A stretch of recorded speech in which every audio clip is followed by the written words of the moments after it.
الحمد للہ رب العالمین۔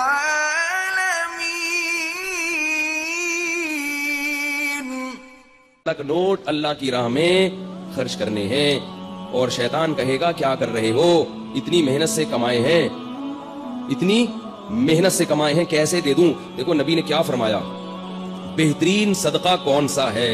دل تھام کے سنیں یہ حدیث، بہترین صدقہ کون سا ہے؟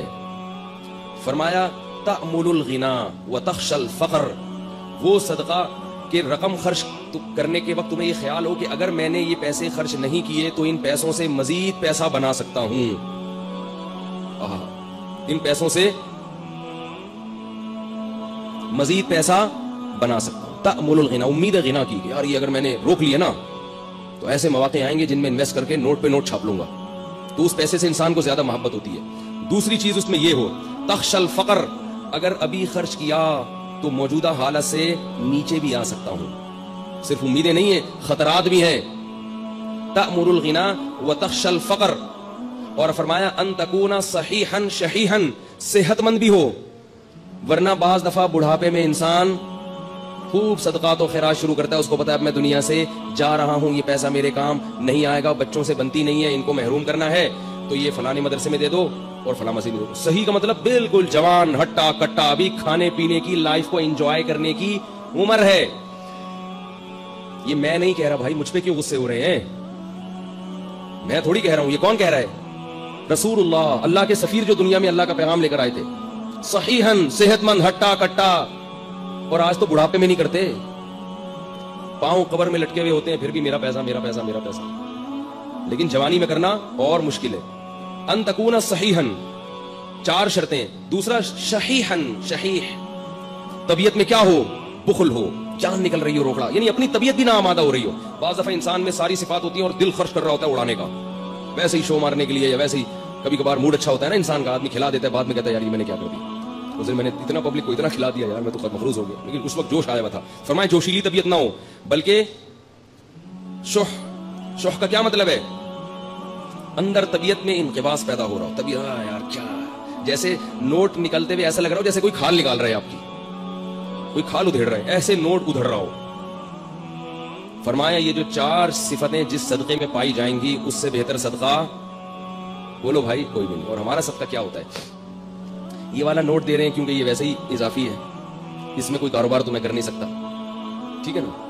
نمبر 2، اتنا زبردست مولوی صاحب کا بیان سنے ایک دم جوش پیدا ہو گیا ہے، اور مولوی صاحب نے بتایا تھا کہ یہ صدقہ کرو گے تو گھر میں وہ جو بلا ہے نا وہ ٹل جائے گی، ساس کا انتقال ہو جائے گا، اللہ نہ کرے، بعض لوگوں کے لیے ساسیں بلائیں ہیں، یا کسی کی ساس ٹھیک ہو جائے گی، بھائی وہ پریشان تھا، ساس ٹھیک کرنا چاہتا تھا، ٹھیک ہو جائے گی، تو یہ سب ہو جائے گا۔ ہم جو صدقے کرتے ہیں نا، اللہ کو تو راضی کرنا مقصد ہی نہیں ہوتا، بلائیں ٹالنا مقصد ہوتا ہے، وہ بھی ٹھیک ہے، بلائیں بھی ٹلتی ہیں، بلائیں ٹالنے کے لیے بھی کرنا چاہیے، لیکن پہلی چیز کیا ہونی چاہیے؟ اللہ کی رضا، اللہ خوش ہو جائے، اللہ مجھ سے آخرت کے عذاب کو دور کر دے، میں آج لوگوں کی حاجت پوری کروں گا، اللہ کل قیامت میں میری حاجت پوری کر دے۔ تو بھائی ٹھیک ہے، یہ والا نہیں ہوتا، اس سے نیچے درجے کا صدقہ کر لو، لیکن حدیث میں آتا ہے رسول اللہ صلی اللہ علیہ وسلم رمضان میں سخاوت کے دریا بن جایا کرتے تھے، سخاوت کے دریا۔ عجیب بات ہے، لیلۃ القدر میں لوگ تلاوت بھی کرتے ہیں، نماز بھی پڑھتے ہیں، صدقات و خیرات نہیں کرتے، حالانکہ عبادت میں تو صدقہ ایک مستقل عبادت ہے، تو لیلۃ القدر میں بھی عبادت صدقات و خیرات والی کیا کریں۔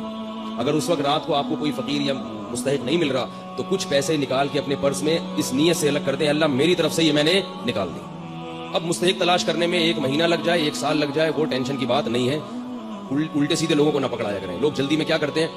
غلط لوگوں کو پکڑا دیتے ہیں، اس لیے کبھی رمضان ہے ثواب نہ نکل جائے، تو رمضان میں اگر آپ کو مستحق نہیں مل رہا تو آپ ثواب کی نیت سے نکال کے الگ رکھ دیں گے تو انشاءاللہ ثواب رمضان ہی کا ملے گا آپ کو، کیونکہ اب یہ جو آپ تاخیر کر رہے ہیں یہ اپنی سستی کی وجہ سے نہیں کر رہے، بلکہ اس لیے کہ صحیح ہاتھوں میں پہنچے، مستحقین تک پہنچے۔ آگے یہ بات سمجھ میں کہ نہیں آئی ہے؟ تو یہ والا صدقہ، اور دیکھو نبی جو سخاوت کے دریا ہوتے تھے تو آپ صلی اللہ علیہ وسلم کے پاس تو مال تھا ہی نہیں، پتہ یہ چلا کہ سخاوت کا دریا بننے کے لیے مالدار ہونا ضروری، بولو نا نہیں۔ اب آپ کہیں گے پیسے ہیں ہی نہیں تو صدقہ کہاں سے کریں؟ ایک آدمی خود غریب ہے، وہ کہاں سے صدقہ کرے؟ بھائی جیسے نبی نے کیا اور جیسے نبی نے بتایا، نبی نے فرمایا کہ تمہارے پاس اگر 1 کھجور ہے، 1 کھجور تو ہوتی ہے نا،